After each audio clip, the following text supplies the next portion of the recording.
John Major was great. He did the Maastricht Treaty. We joined the European, what we know now as the European Union, I believe.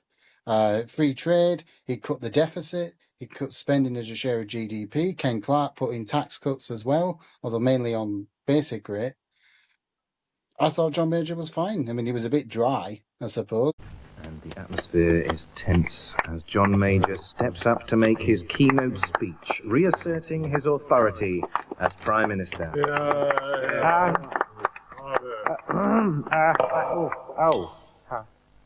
Sorry. Has anyone... And the Tories became a bit of a zombie government by the time the 97 election came. I think people were just, quite frankly, sick of them.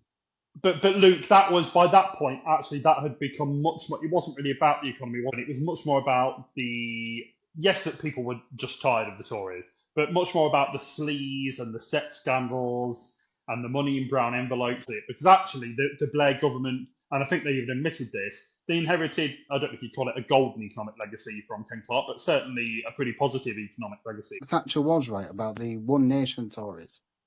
And the what we'll call the Tory way. A criticism of them. Yeah.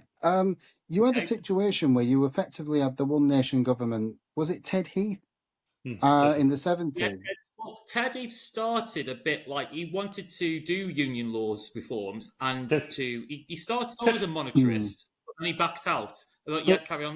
Just to say very briefly, Ted Heath was Thatcher before Thatcher. He just did after she left Prime Minister. Left Downing Street. She'd upset, pretty much, apart from America, under Reagan and then Bush, she'd pretty much upset the rest of the international community. And so, I feel sorry for her in that respect, that she got herself into such a position. Another irony about Thatcher was that she really promoted Major all the way. He had a meteoric rise, John Major, through the ranks, and she kind of chose him as her natural successor.